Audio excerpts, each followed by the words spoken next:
So, number one, choose one black person in American or world history and learn everything that you can about them. So I find that a lot of articles that come out during Black History Month are a list of firsts. So like the first black Supreme Court justice, or the first black woman pilot, the first black Harvard professor. And by the end of the month, you find yourself drowning in these lists of firsts and you can't even remember what it was you were supposed to have learned. Personally, I find it more worthwhile and meaningful to choose one person and get to know everything that I can about them. I personally am focusing on Mansa Musa, and he was the richest person in the world, and he was the emperor of the Malian Empire from 1312 AD to 1327 AD. Number two, watch the documentary Wonders of the African World.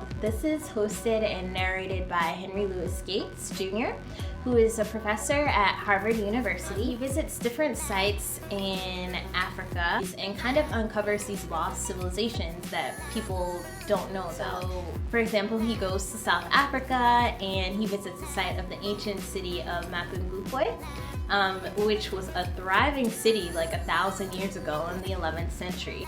There's like these discoveries of like intricate pottery and gold and whatnot in this city, but a lot of it, when it's found, like it's just locked away in this university at the University of Pretoria, and a lot of it isn't on display in museums. And like he goes to like this shed where like some of the stuff is like held, but there's like a hole in the ceiling of the shed.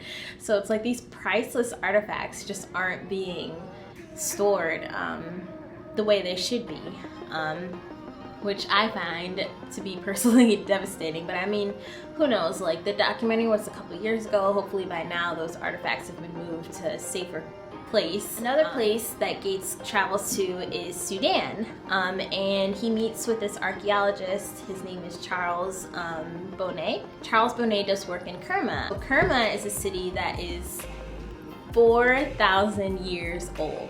Like, that's sick. Like, that's incredible. 4,000 years old, and it was thriving even before Stonehenge was built. So, and when Gates arrives, like in the documentary, and like meets with Charles Bonnet, there's like a team of archaeologists that are there, like kind of like dusting the surface. Like they're in the desert, and it's like super windy, and they're like dusting the surface, and you can see like there's this like structure that they're standing on. It just looks like stones, and like Gates says to like Bonnet, he's like, oh, like what are they doing? And Bonnet's like, oh, we discovered this wall, this bridge, city bridge that's like 3,800 years old. And it's like, what? Like there's these crazy like discoveries that are happening often, and I feel like they're not really talked about as much because African and Black history is devalued, or at the very least not valued as much as Western history and civilization is. So I think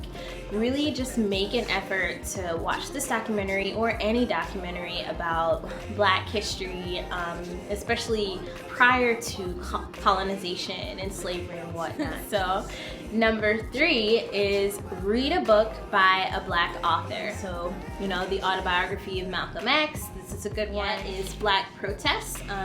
So history, documents, and analyses from 1619 to the present. And Roots by Alex Haley. This book has been turned into web series, movies, TV shows. Like, so much has been done about Roots, and like everybody knows the name Kunta Kinte. That's like the main character in this book. But I find that not a lot of people have actually read the book. And the first 30 or so chapters of this book, Kunta Kinte isn't in America, he's in Africa. Like, it really details his life. I think it makes the story even more heart-wrenching when he is kidnapped, because you're so used to reading about his life with his family and those that he loves. And fourth and finally, research a current Black issue or a current issue facing Black people and find out as much as you can about it. So maybe you've heard the word intersectionality pop up and you don't know what that is. Google it. Maybe you're interested in Black love. Maybe you want to know more about the Black Lives Matter movement. Do some digging, you know, figure it out. No one's gonna come to you and give you a summarized report. Like, do your own research through reading news articles, through reading blogs, through watching YouTube videos, and decide what your take on the situation is. And if there's a call to action, how will you contribute? So everyone, those are my 4 unique and different ways to celebrate Black history this month, as well as throughout the year, and not just this year, but ongoing, because Black history is American history and Black history is world history. So I hope I could help you today, and talk to you in the next YouTube video. Bye.